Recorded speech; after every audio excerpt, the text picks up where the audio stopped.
안녕하세요. 거짓된 인연을 손절해버린 여자입니다. 살다 보면 누가 진정한 내 편이고 친구인지를 깨닫고 인연이 아닌 사람을 거르게 되는 계기가 생기더군요. 저는 무려 2번이나 내 사람이라고 믿어 의심치 않던 사람들에게 뒤통수를 뻥뻥 걷어차였죠. 하지만 지금은 그들이 보란 듯이 아주 잘 살고 있는데요. 세상에 이런 인간들이 정말 실존한다는 걸 알리고자 이렇게 사연을 보내봅니다. 저는 건축사무소를 운영하는 사업가 아빠 덕에 꽤 여유롭게 자랐습니다.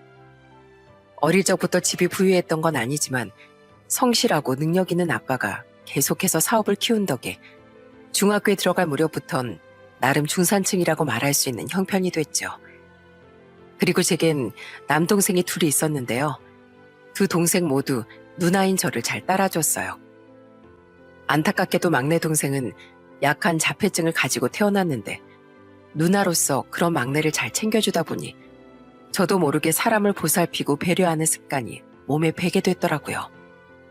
강 리더, 우리 오늘 학교 끝나고 뭐 하고 놀까? 토요일엔 역시 노래방이겠지? 노래방 갔다가 빙수 먹으러 가자. 그 덕분인지 저는 주위에 친구들이 많았습니다. 또한 친구들을 이끄는 재주도 있어서 친구들은 별명처럼 절 강 리더라고 부르곤 했죠. 저는 노는 무리는 아니었지만 공부 잘하는 친구들과도 노는 친구들과도 두루두루 사이좋게 지냈어요.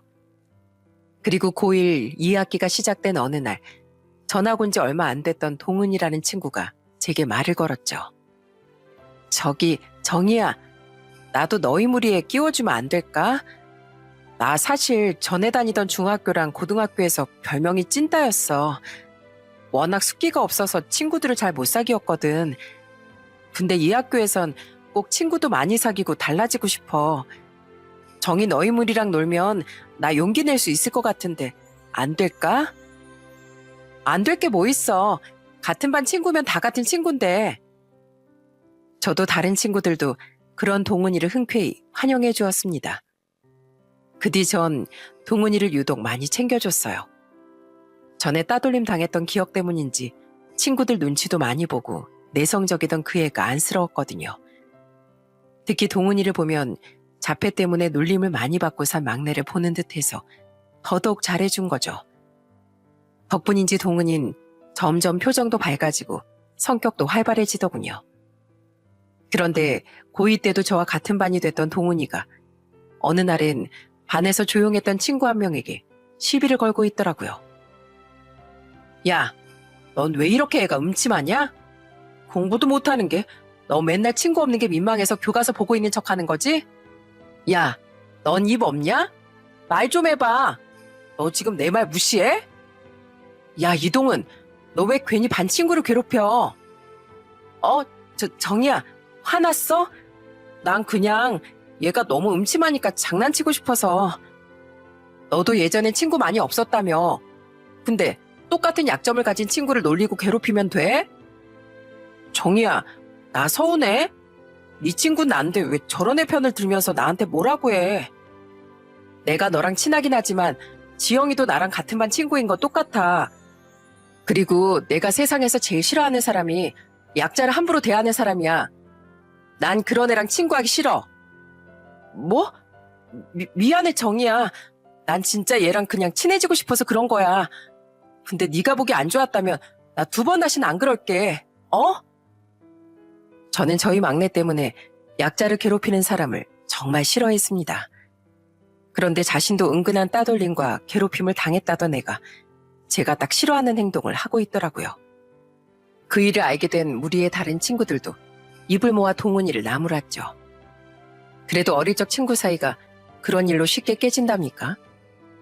동은이가 기가 팍 꺾인 채 잘못했다고 사과하자 우린 동은이를 받아줬어요. 동은이가 우리 앞에서 자신이 시비를 걸었던 그 애에게 미안하다고 사과하는 모습까지 보여줬거든요. 그렇게 다시 친하게 지내던 와중 동은이는 제게 쑥스러운 표정으로 이런 말도 했죠.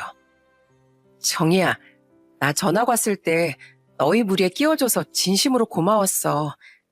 너 아니었으면 난 전 학교에서처럼 여기에서도 잘 적응하지 못했을 거야. 에이, 그게 내 덕인가? 네가 노력해서 그렇게 된 거지. 그냥 앞으로 저번처럼 다른 친구 무시하는 일만 또 하지 마. 당연히 안 하지. 그땐 내가 그냥 걔한테 장난친 거라니까. 물론 방식이 나빴던 거지만 말이야. 정희야, 넌 나보다 나은 걸 잔뜩 가지고 태어난 애 같아서 너무 부러워. 성격 좋지, 나보다 예쁘지, 공부 잘하지. 주위에 친구도 많고 마음도 넓잖아. 게다가 형편도 별로 안 좋은 우리 집에 비해서 너는 집도 부자고. 야, 아이 쑥스럽게 왜 이래. 나도 단점 많아. 그리고 내가 공부를 잘해봤자 너랑 몇 등이나 차이 난다고 그러냐? 누가 들으면 비웃어. 그리고 동훈아, 네가 나보다 나은 점도 훨씬 많아. 넌 나보다 체육이랑 음악 더 잘하잖아. 또 내가 너보다 예쁘다고?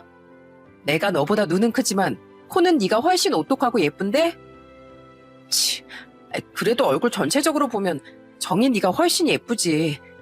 말이라도 나한테도 장점이 있다고 해줘서 고마워. 동훈이를 포함한 고등학교 친구들 무리와 전 고등학교를 졸업하고 대학에 가서도 또 직장인이 되었어도 오래도록 만남을 이어갔습니다. 그리고 그 세월 동안 동훈이는 항상 저를 칭찬하며 부럽다는 말을 종종 하곤 했죠. 저도 동훈이도 똑같이 적당한 월급 받으며 사는 같은 직장인일 뿐인데도요. 하지만 그게 기분 나쁜 말도 아니니 저는 동훈이뿐 아니라 다른 친구들과도 쭉 사이좋게 지냈습니다. 그렇게 시간이 흘러 친구들은 하나둘씩 결혼을 하게 됐어요. 그리고 저 또한 나이 30대 후반에 당시 2년간 만났던 남자와 결혼 이야기가 오가게 됐죠. 축하해 정희야. 결혼 준비 시작한 거 축하드려요 재성씨. 재성씨 완전 복 받은 줄 아세요. 우리 정희처럼 착하고 속 깊은 여자 어디 가서 또 만나기 힘들다니까요.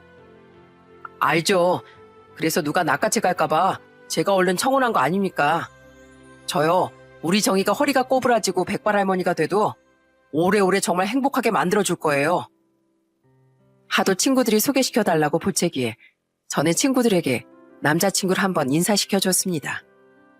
그리고 남자친구를 두 번째로 친구들에게 보여줬을 때 우린 결혼을 약속했다는 소식을 전하게 됐죠. 그런데 그날도 동훈이는 축하를 해주며 또 부러운 기색을 비추더라고요. 정말 잘됐다 정희야. 저렇게 성격 좋지, 사랑꾼이지. 게다가 직업도 의사이기까지 한 남자가 세상에 또 어디 있겠어. 넌 어디서 저런 남자 만났어? 정말 부럽다 얘.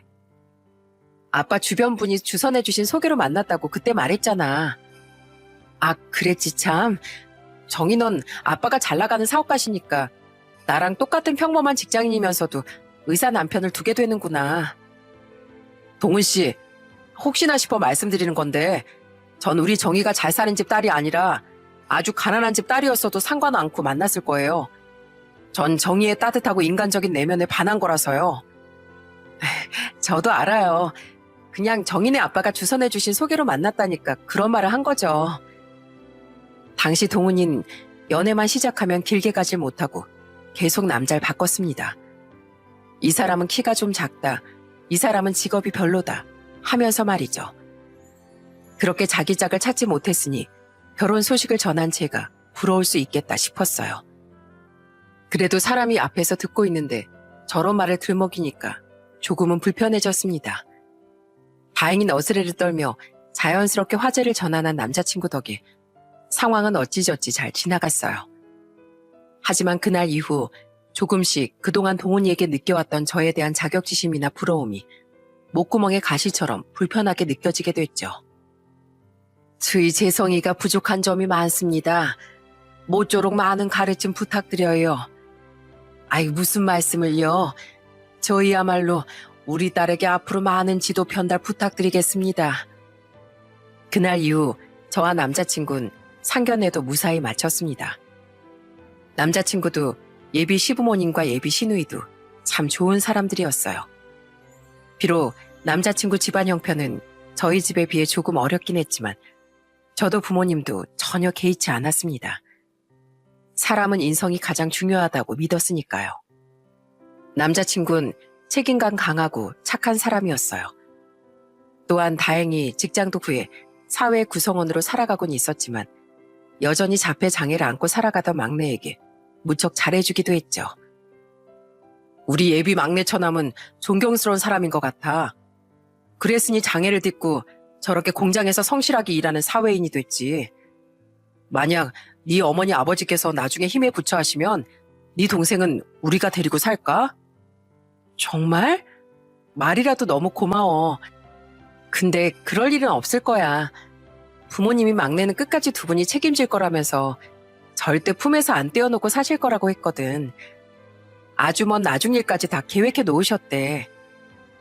그래도 강씨 집안의 유일한 사위로서 앞으로 내가 네 동생 친형처럼 챙기고 살게. 정이 네 동생이면 내 동생이나 마찬가지니까. 이런 사람이었으니 저는 결혼도 결심할 수 있었던 겁니다. 그런데 결혼 준비 한창이었던 어느 날 부모님이 심각한 얼굴로 저를 부르셨어요. 그날 전 아빠의 얼굴을 아주 오랜만에 마주하는 거였죠. 당시 아빠는 몇 달째 사업 일이 너무 바빠 잠도 사무실에서 주무시는 날이 많았거든요. 무슨 일이세요? 근데 아빠 얼굴이 너무 까칠해지신 거 아니에요? 밥은 챙겨 드시면서 일하시는 거예요? 제 걱정에 아빠는 쓰게 웃으며 듬성듬성 난 수염을 문지르셨습니다. 엄만 그런 아빠를 보더니 한숨을 푹 쉬시더라고요. 그리고 아빠는 조심스럽게 제게 신혼집 이야기를 꺼내셨어요. 정이야, 정말 미안한데 아빠가 너 결혼할 때 해주기로 한 신혼집 내년 네 결혼 날짜에 맞춰서는 못 해줄 것 같구나. 사실 아빠가 요새 회사 일이 많아서가 아니라 회사 형편이 안 좋아져서 너무 바빴어. 어떻게든 위기를 견뎌보려고 노력하곤 있는데 지금은 한푼이 아쉬운 상황이라서 말이다. 미안하구나. 그동안 회사 일에 대해선 늘 말을 아끼시던 아빠의 말에 정말 놀랐습니다. 당시 아빠는 어려워진 사업을 살리기 위해 고군분투하고 계셨던 거예요. 당시 전 세계 사람들 모두가 힘들었던 바로 그 마스크 시국이 아빠의 사업에도 타격을 줬다고 하더라고요. 어려워진 경제에 고객들과 거래업체들이 대금을 밀리거나 지불하지조차 못하는 경우가 많아져서 말이죠. 아니에요, 아빠. 아빠가 그렇게 힘드신데 저는 결혼 준비한다고 미처 눈치도 못 채서 오히려 제가 죄송해요. 집은 걱정 마세요. 처음부터 제가 안 도와주셔도 된다고 몇 번이나 말씀드렸잖아요. 저랑 재성 씨가 모아둔 돈 합해서 차근차근 시작하면 돼요. 그러니까 저 신경 쓰지 말고 아빠 몸부터 잘 챙기세요. 부모님이 도와주시는 게 당연한 일도 아닌데 그깟 제 신혼집이 대수였겠습니까? 저는 아빠에게 오히려 너무 죄송해했어요. 그리고 다음날 남자친구에게도 그 일을 알렸죠. 우리 힘만으로 신혼집을 구해야 한다는 말을 남자친구에게도 당연히 해줘야 했으니까요. 고맙게도 남자친구는 저처럼 신혼집 문제는 신경 쓰지 않고 아빠를 걱정해 주더라고요. 신혼집이야 뭐 우리 힘으로 충분히 해결할 수 있잖아. 그런데 아버님 사업이 많이 어려운 상황인 거야? 나도 잘은 몰라. 아빠가 원래 사업 얘기를 자식들한테 자세하게 해주는 분은 아니셔서 많이 힘든 상황이니까 나한테 말까지 꺼내신 거 아닌가 추측만 해볼 뿐이지. 아빠 얼굴도 너무 많이 상하셨던데 정말 걱정이야.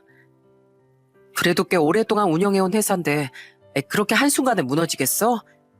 정희 네가 아버님 많이 응원해드려. 힘든 상황에 대해 의논하고 기댈 수 있는 사람이 생기는 게 바로 결혼인가 싶어 심란한 와중에도 참 든든하더라고요.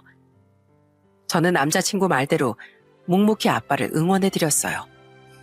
하지만 아빠의 사업은 여전히 힘들어 보였고 아빠는 계속해서 과로를 하시더군요. 그리고 아빠의 사업이 어렵다는 이야기를 들은 지 한 달 뒤 결국 아빠는 뇌출혈로 쓰러지시고 말았죠. 선생님, 저희 아빠 괜찮으신 거예요? 우선 생명엔 지장 없으세요. 그리고 다행히 검사 결과 경미한 정도의 출혈이라 수술까진 하지 않으셔도 될 것 같습니다. 정말 심장이 떨어지는 줄 알았습니다. 아빠는 불행 중 다행으로 뇌출혈이 심각한 경우는 아니셨어요. 다만 쓰러지고 며칠 동안 중환자실에서 의식을 찾지 못하셨죠. 경미한 뇌출혈이라면서 왜 의식을 찾지 못하시는 거냐고 물으니 출혈 부위가 뇌 기능에 영향을 미쳐 그런 것 같다고 의사는 말하더라고요. 그리고 황당하게도 그 며칠 사이 제 남자친구는 저희 회사 앞까지 찾아와 제게 파혼 통보를 했습니다. 뭐? 내 상황이 어떤 상황인지 뻔히 알면서 어떻게 하필 지금 그런 소리를 해? 대체 이유가 뭔데? 기가 막혔어요. 어쩐지 아빠가 쓰러지셨다고 울며 연락한 그날부터 남자친구는 잠수를 탔었습니다. 그때부터 불길한 느낌이 몰려왔었는데 그 느낌이 맞았던 거예요. 심지어 제게 파혼 통보를 하던 남자친구의 표정은 저와 2년 넘게 연애했던 그 사람이 아닌 듯 너무 낯설었어요. 제게 다정했던 남자친구의 모습은 온데간데 없고 남자친구는 귀찮다는 듯 짜증스러운 표정으로 저를 깔아보고 있었죠. 그리고 남자친구 입에서 나온 파혼 사유는 정말 기가 막히기 짝이 없었습니다. 니네 집 앞으로 망할 일밖에 안 남았잖아. 뭐? 우리 집이 망해? 그래. 솔직히 의사인 내가 고작 박봉받은 회사원인 널 애초에 왜 만났겠냐? 개천에서 난 용인 내가 다른 의사들보다 잘 살려면 어떻게 해야 되겠어? 잘 사는 처가를 만나서 했겠지.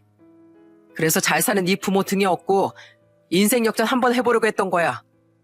그래서 내가 너 잡으려고 책임감 넘치는 척 착한 척 보기만 해도 짜증나는 네 자폐아 동생 위해주는 척 하느라 얼마나 힘들었는지 알아? 근데 이제 다 끝났어. 내 노력이 전부 물거품이 돼버렸다고.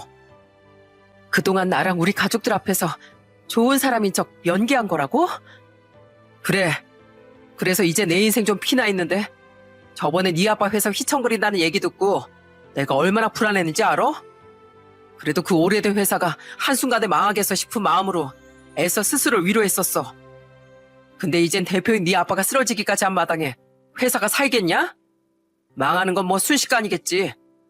경미한 뇌출혈이라고 해도 한동안 후유증이 남을 텐데 그런 환자가 당장 망하기 직전인 회사는 어떻게 살려?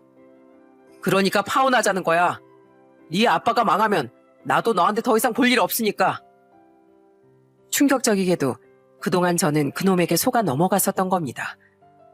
애초부터 그놈은 제 조건만 보고 저와 결혼까지 결심했었던 거예요. 그놈은 자기 분에 못 이겨 계속해서 시근덕댔어요. 자신의 인생 역전 꿈이 어떻게 이렇게 한순간에 무너질 수 있냐면서요. 아휴, 진짜 이 나이에 부잣집 딸내미를 또 어디서 꼬셔? 이제 나이 때문에 멀쩡한 여자 소개받기도 힘들 텐데 이혼녀라도 꼬셔야 하나? 아휴, 생각해보니까 또 열받네. 뭐 이런 재활용도 안 될 인간이 다 있어? 야, 네가 인간이야? 난 진심으로 네가 의사가 아니어도 좋아했었을 거야. 네가 너무 착한 사람이라고 생각했으니까. 심지어 난 소개받기 전에 아빠한테 얘기도 잘 전달 못 받아서 네가 의사인 줄도 모르고 나갔었다고. 근데 그게 다 연기였다고? 그리고 나랑 다르게 넌 내 조건 보고 접근했을 수도 있다고 쳐. 그래도 사람이 제일 힘들 때 이렇게 버리는 건 인간으로서의 도리가 아니지 않냐? 도리가 뭐 밥 먹여주냐? 우선 나부터 살아야지. 내가 의사니까 아는데 집에 환자가 하나라도 있으면 가족 전체가 다 고생하는 법이야. 근데 너희 집엔 이미 자폐 환자가 하나 있잖아. 거기다가 환자가 하나 또 늘고 집안까지 망해버리면 내 의사 월급 다 너희 집으로 들어갈 건 뻔한 거 아니야? 아니, 난 그런 짜증나는 인생은 영원히 거절이야. 그러니까 네 가족 수발은 너 혼자 들면서 살아. 아, 그러셨어요? 야, 너 같은 놈은 나부터도 거절이야. 그리고 네가 우리 막내보다 나은 인간 같냐? 착각하지 마. 내 동생은 비록 자폐라는 병이 있지만 정신만큼은 너 같은 인간보다 훨씬 똑바로 박혀있어. 진짜로 마음에 병이 있는 인간은 바로 너라고. 근데 그런 놈이 어디서 소중한 우리 가족한테 환자거려? 야, 너 같은 인간은 내 쪽에서 먼저 차버릴 테니까 2번 다시 내 눈앞에 나타나지 마라. 알았냐? 이 멍멍이 자식아. 저는 계속해서 비아냥대는 그놈을 향해 온갖 욕설을 다 날리곤 집으로 와버렸습니다. 어떻게 그래도 한때 결혼을 약속한 사람을 그 사람이 가장 힘들 때 버릴 수가 있답니까? 그래요. 함께 불행해지자고 강요할 수는 없는 법이니 100번 양보해서 그럴 수 있다고 쳐요. 제가 가장 화가 났던 건 그놈이 제게 파혼 통보를 하며 짓거려댔던 제 가족에 대한 모욕이었던 거예요. 저는 그렇게 자신의 정체를 숨기고 저에게 기생하려고 했던 그놈과 파혼을 하게 됐습니다. 이야기를 모두 들은 엄마와 동생들은 기함을 했어요. 그리고 이내 차라리 하늘이 도와줘서 그런 놈을 거른 거라고 생각하라며 저를 위로해 주었죠. 아빠, 괜찮으세요? 그래. 아빠 회사는 내가 못 살아. 아직 말씀도 제대로 못하면서 또 회사 걱정만 하세요? 부대표님이 회사 일은 자신이 잘 돌보고 있다고 연락 주셨어요. 그래도 회사부터 생각하시는 거 보니까 정신은 말짱하신가 보네, 우리 아빠. 그 괘씸한 인간과 파혼한 지 이틀 뒤 아빠는 드디어 의식을 회복하셨습니다. 하지만 당시 시국 때문에 우린 중환자실에 있던 아빠를 면회조차 할 수 없었어요. 대신 중환자실 관계자분이 영상통화로나마 아빠의 상태를 우리에게 확인시켜 주셨죠. 다행히 아빠는 언어와 정신적 기능엔 문제가 없으셨어요. 다만 오른쪽 팔다리에 약간의 마비 증상이 있으셨습니다. 때문에 아빠는 얼마 후 일반 병실로 옮기고 나서 추가적인 검사와 다른 치료와 함께 재활치료를 시작하시게 됐죠. 그리고 일반 병실로 옮긴 지 2주 만에 아빠는 드디어 집으로 퇴원을 하셨어요. 아빠, 보고 싶었어요. 그래. 아빠도 보고 싶었다. 걱정 끼쳐서 미안하구나. 저는 퇴원한 아빠를 끌어안고 펑펑 울었습니다. 왜냐하면 일반 병실로 옮겨진 후에도 저와 동생들은 아빠의 면회를 갈 수 없었거든요. 당시 시국 때문에 아빠가 입원했던 병원의 병실엔 상주 보호자 1명을 제외하면 일반 방문객의 면회가 엄격히 제한됐었으니까요. 때문에 엄마만 아빠의 곁을 지킬 수 있으셨던 거죠. 그리고 아빠는 조심스럽게 말씀드린 제 파혼 이야기를 듣고 많이 가슴 아파하셨습니다. 세상에 믿을 사람 하나 없다더니 참 무서운 세상이구나. 그래도 이번 기회에 차라리 사람 잘 걸러냈다고 생각해라. 내 병이 가족들에게 피해만 준 줄 알았는데 내 딸 인생을 구제해준 격이 됐구나. 우리 딸 혹시라도 기가 꺾인 건 아니지? 그러지 마라. 그런 못된 녀석 때문에 상처받을 필요도 없어. 네, 아빠, 저 완전 괜찮아요. 솔직히 상처받지 않았다면 거짓말이지만 그런 인간 때문에 슬퍼하거나 분해하는 시간도 아까워서 얼른 잊어버리려고 노력하고 있어요. 그것보다 제 걱정은 말고 앞으로 아빠 재활하시는 데만 집중하세요. 그래야 얼른 전처럼 건강해지시죠. 다행히 아빠의 회사엔 아빠가 신뢰하던 오래된 직원분들이 많았습니다. 때문에 아빠는 한동안 재활병원에 통원 치료를 다니며 회복하는 시간을 가지실 수 있었어요. 그래도 간간히 회사 일로 통화하는 모습을 보이시기에 어느 날 저는 걱정을 참지 못하고 여쭤봤습니다. 아빠, 계속 이렇게 온전히 모실 만큼 회사가 많이 어려워요? 혹시 제가 뭐 도울 건 없을까요? 혹시 그동안 제가 모아둔 돈이라도 필요하시면 보태드릴게요. 뭐? 네 돈을? 이 녀석아, 괜찮다. 그리고 아빠 회사 네 코 묻은 돈까지 필요할 정도로 그렇게 위험한 거 아니야. 물론 회사가 힘든 시기이긴 하다만 한순간에 망할 만큼 아빠 회사 그렇게 부실하지 않다. 하지만 망할 위기는 아니어도 힘들기는 힘든 상황이니 대표인 내가 어떻게 손을 놓고 가만히 있을 수 있겠니? 정말요? 진짜 괜찮으신 거죠? 전 아빠가 계속해서 일을 못 놓으시고 저한테도 많이 힘들다는 말씀을 하셔서 회사에 진짜 큰일이라도 난 줄 알았어요. 아빠는 그런 절 보고 기특하다는 듯 웃으셨습니다. 그런 아빠의 모습에 제가 지나치게 염려를 했나 싶어 크게 안도했죠. 그래도 혹시나 싶어 엄마에게도 다시 여쭤보니 아빠의 회사는 정말 망할 위기까지는 아니었다고 하더라고요.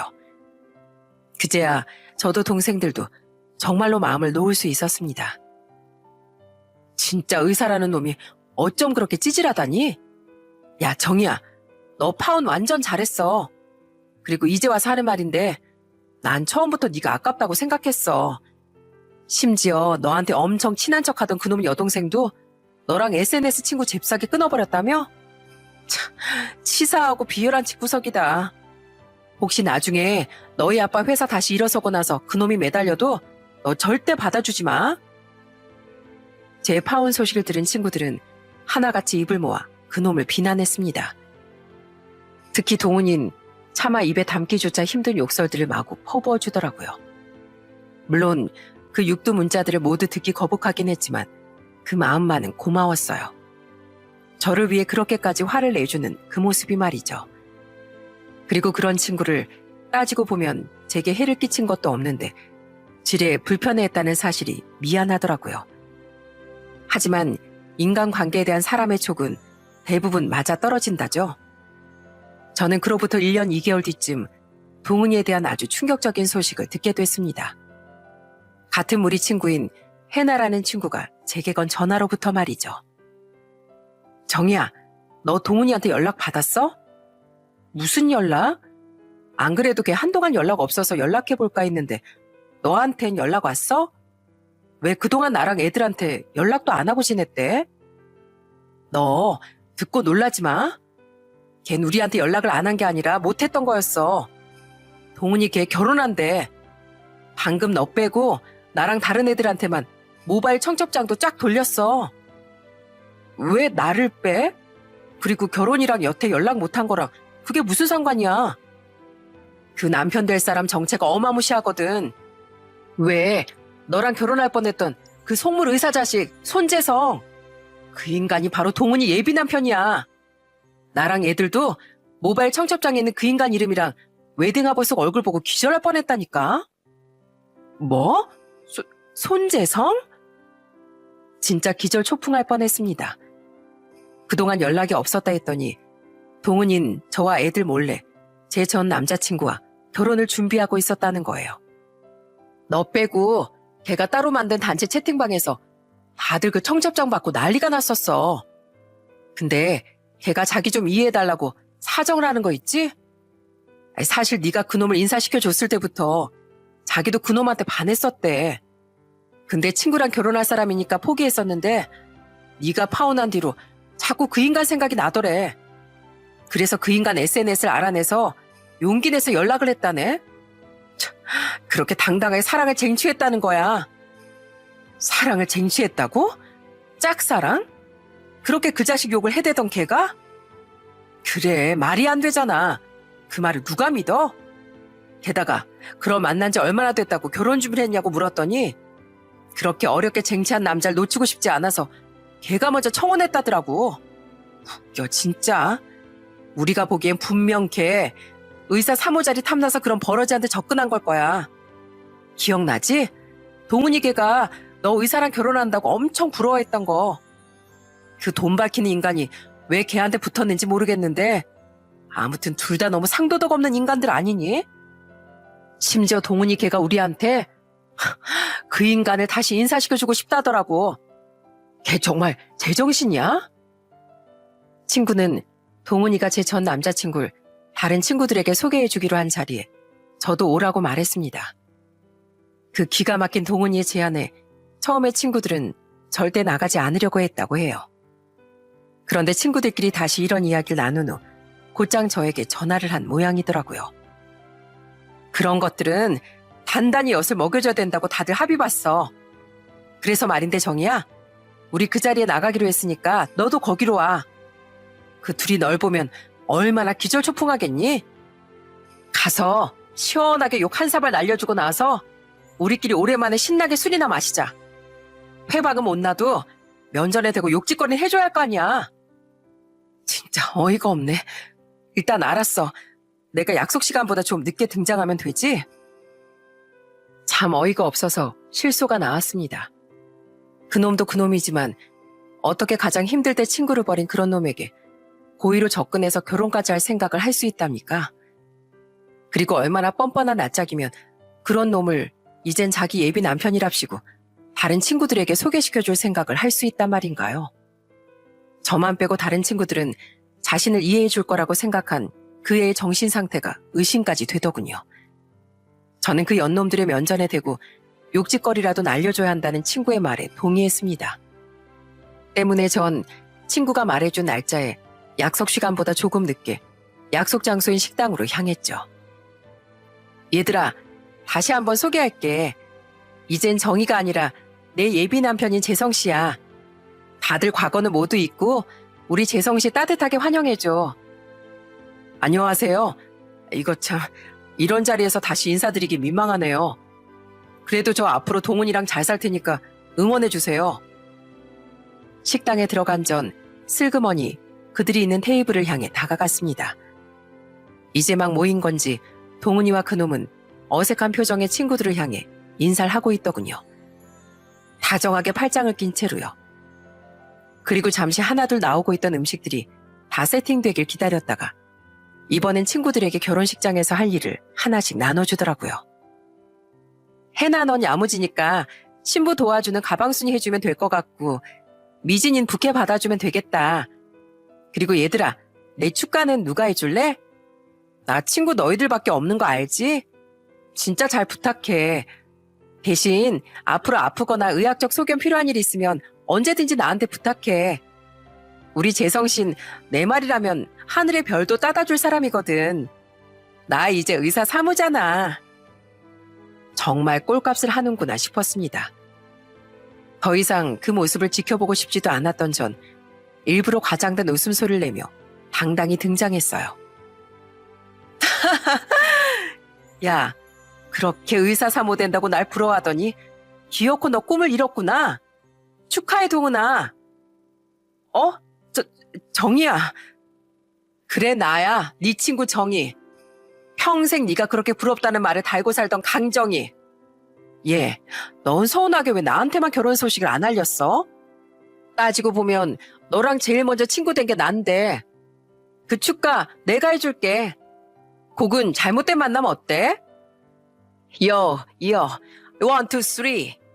난 널 믿었던 만큼 내 친구도 믿었기에. 전 일부러 자기 친구와 여자친구가 바람을 피웠다는 내용의 노래를 흥겹게 불렀습니다. 그런 절 보고 가관으로 일그러진 두 연놈의 표정에 아주 통쾌하면서요. 그런 절 향해 동훈이가 두 손을 마구 내저으며 이러더군요. 정희야, 오해야. 나 진짜 재성씨랑 바람 피웠던 거 아니야. 진짜 너 파혼한 뒤에 만난 거야.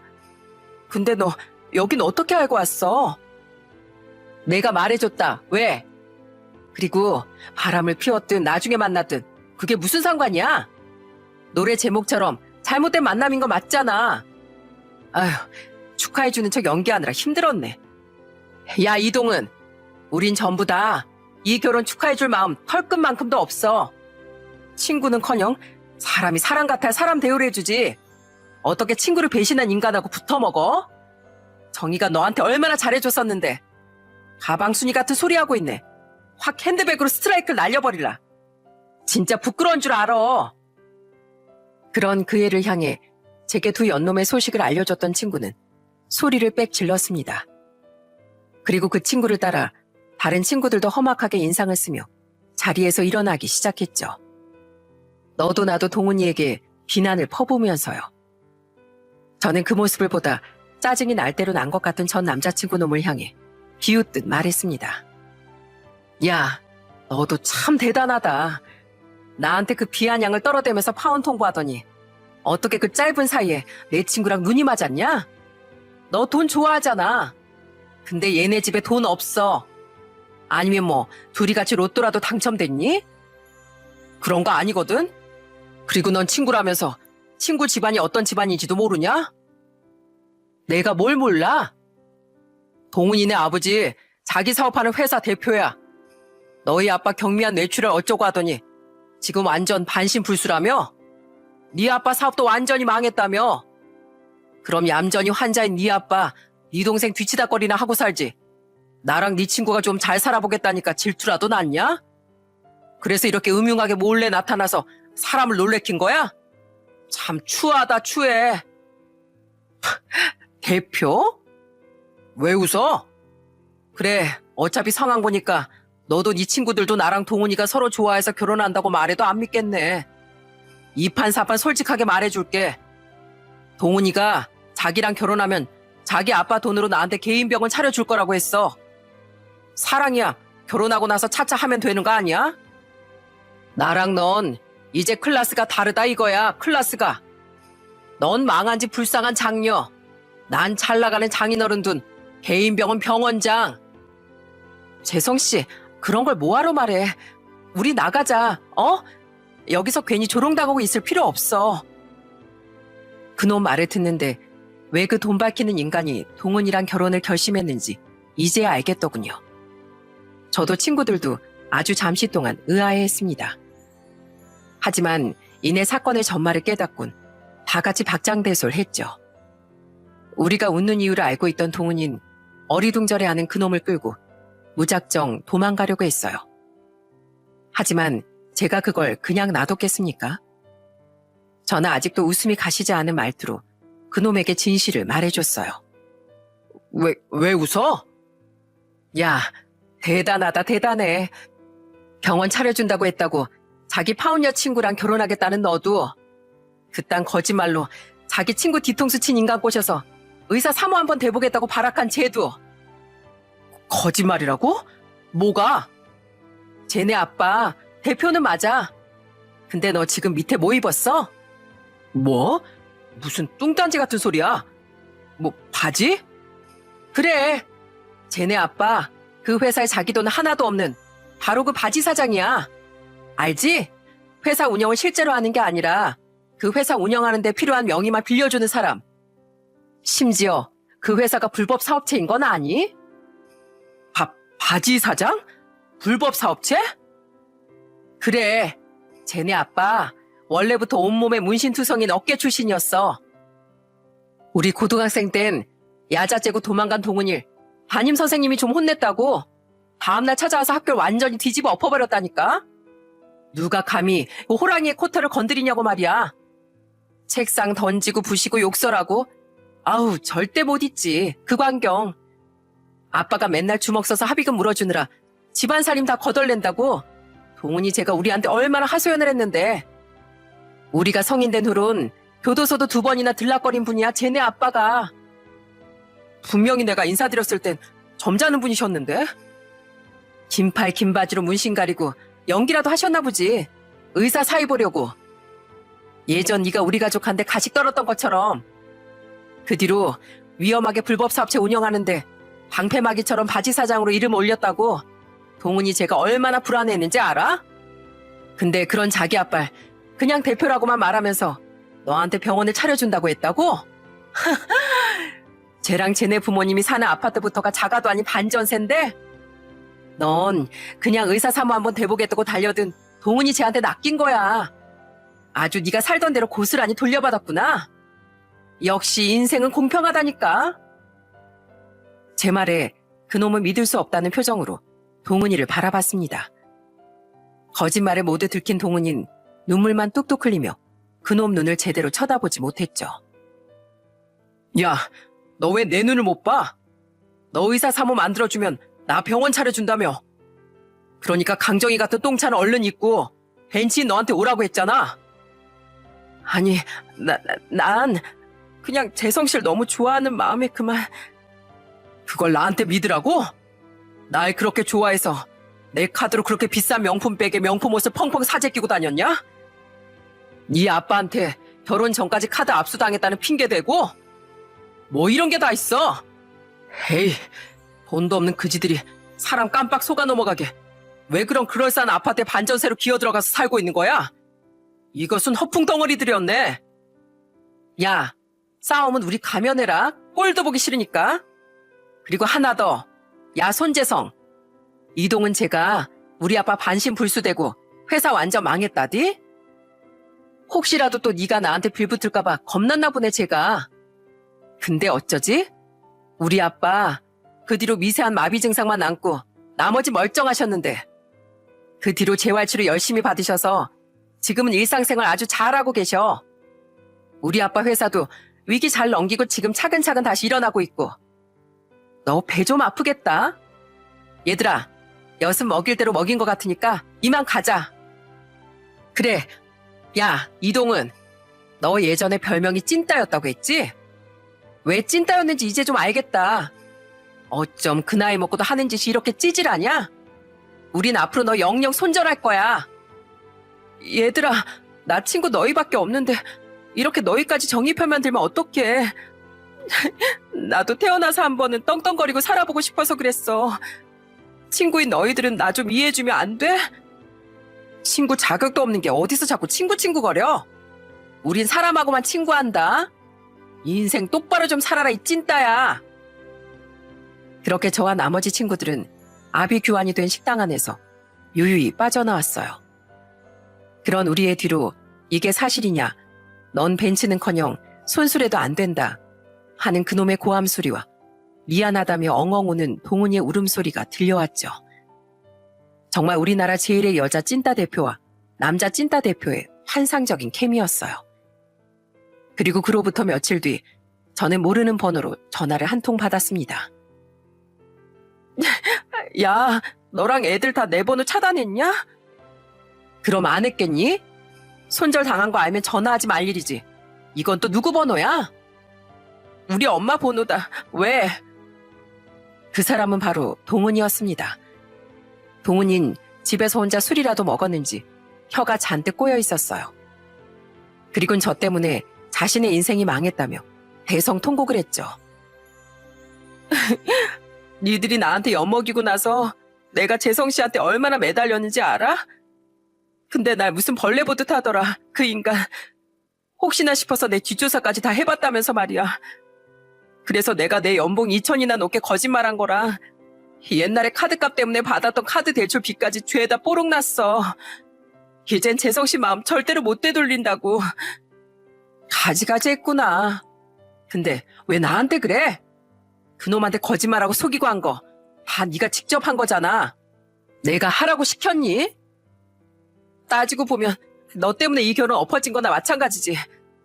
사실 나 옛날부터 네가 진짜 싫었어. 난 평생 널 시기 질투했다고. 왜 우리 아빠는 깡패고 너희 아빠는 사업가야?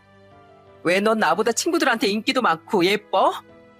거기다가 넌 아빠 덕 봐서 의사랑 결혼까지 할 뻔했잖아. 내가 애초에 너 같은 애를 만나서 스스로 비교만 안 하고 살았어도 그런 돈에 눈 뒤집힌 놈한테 거짓말까지 해가면서 결혼하려고 했겠어? 그러니까 내가 애초에 그런 놈이랑 결혼하려고 한 것도, 결혼이 깨진 것도 다 네 탓이지. 정신 차려, 이동은. 나도 애들도 널 친구라고 생각했어. 근데 의리를 저버리고 스스로 우리한테 절교당하게 자처한 사람은 바로 너야. 난 항상 별로 잘난 것도 없는 날 부러워하는 너한테 너만의 장점을 얘기해줬어. 그런데 네가 가진 건 거들떠도 안 보고 내가 가진 것만 부러워하면서 스스로 불행을 자초한 것도 너 자신이야. 내가 한때나마 친구였던 사람으로서 충고하는데 거짓말하는데 힘 뺄 시간에 네 내면부터 가꾸면서 살아. 안 그러면 넌 평생 남을 부러워만 하는 불행한 삶을 살게 될 거니까. 몰라. 다 가지고 태어난 넌 모른다고. 내 의사 남편 못 되돌려 놓겠으면 내 친구들이라도 돌려내.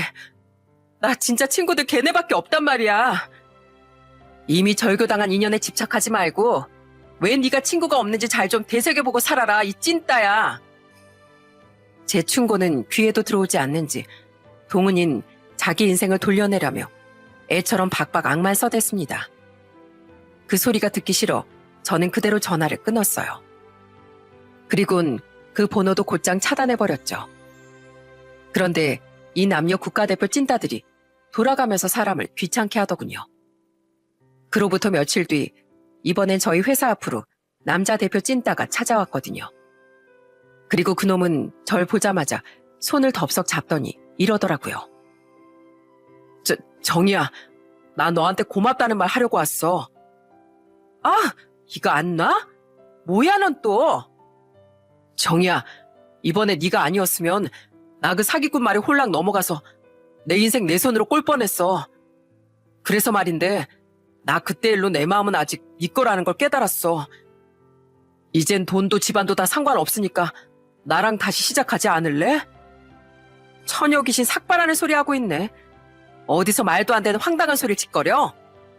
동훈이 걔랑 결혼해서 팔자 고치려던 거 말짱 도루묵대니까 이제 와서 나한테 다시 빌붙으려는 거 누가 모를 줄 알아? 우리 아빠 사업 안 망한 거 알고? 이게 어디서 사람을 호구로 보고. 야, 그냥 가라. 나 오늘 야근해서 엄청 피곤하니까. 허이, 썩 사라져. 허이. 저는 그 인간으로도 안 보이는 그놈을 파리 쫓듯 쫓아내는 신용을 했습니다. 그래도 그 강 큰 놈은 끝까지 제게 매달리더군요. 받아만 주면 평생 제 발닦개가 되겠다나 뭐라나. 결국 전 그놈에게 짜증스러운 말투로 으름장까지 놔버렸어요. 야, 너 같은 허접쓰레기보다 우리 집에 있는 15,000원짜리 빨아쓰는 규조토 발매트가 훨씬 쓸모있고 가치 있어. 그리고 너 한 번만 더 찾아오면 진짜 발매트처럼 깔아 뭉개버린다. 알았어? 가라고! 가! 이후 제가 가방까지 붕붕 휘두르며 쫓아내자 그제야 그놈은 줄행랑을 쳐버렸습니다. 그 뒤 건너 듣기로 그놈은 일하던 병원에서도 아주 개망신을 당했다고 해요. 동훈이가 자기를 뻥차버린 그놈에게 앙심을 품고 그 병원에 찾아가 돈 때문에 여자 버린 몹쓸 인간이라고 잔뜩 과장해서 아주 난리를 쳤다더라고요. 물론 당연하게도 그놈이 그 일로 병원에서 잘리거나 하진 않았어요. 하지만 한동안 그놈은 얼굴을 들고 다니지 못했다더군요. 이후 동훈인 그놈에게 명예훼손으로 고소를 당해 벌금을 내야 했다고 했죠. 이후 약간의 시간이 흐른 지금 그 한심한 찐따들을 기억 너머로 묻은 채 저는 아주 잘 먹고 잘 살아가고 있습니다. 저희 아빤 마비됐던 몸이 거의 다 회복되셨어요. 이젠 시국도 풀려 잠시 휘청거렸던 아빠의 사업도 완전히 안정을 찾았죠. 그렇게 아빤 지금 또 뇌출혈이 오지 않게 관리도 철저히 하며 건강히 지내시고 있습니다. 이렇듯 모든 일은 평화를 되찾았지만 저는 어쩔 수 없이 사람에 대한 불신이 생겨 당분간 새 친구도 새 남자도 만나지는 못할 것 같아요. 그저 저는 앞으로 엄마를 도와 또 언제 아프실지 걱정되는 아빠를 잘 보살피고 내년에 결혼할 예정인 둘째와 기특하게도 누구보다 열심히 그리고 성실히 살아가고 있는 막내의 듬직한 누나로서 살아가는데 집중하려고 해요. 세상을 살아가는데 가장 중요한 건 가진 것 안에서 나만의 행복을 찾는 삶의 방식이라고 생각합니다. 내가 가진 것에 만족하지 못하고 내가 가지지 못한 다른 이의 것을 부러워하고 욕심내기만 한다면 그 사람의 인생은 매 순간 불행 속을 걷는 것과 다름없을 테니까요. 그 질투와 욕심 때문에 매 순간 추해지길 반복하던 제 전 남자친구와 동훈이처럼 말이죠. 그러니 여러분께선 두 사람과 달리 지금 내가 가진 것, 나의 장점과 내 사람들에게 감사하는 행복한 삶을 사시길 바랍니다. 그럼 이만 전 여기서 이야기를 마쳐볼게요. 들어주셔서 감사합니다.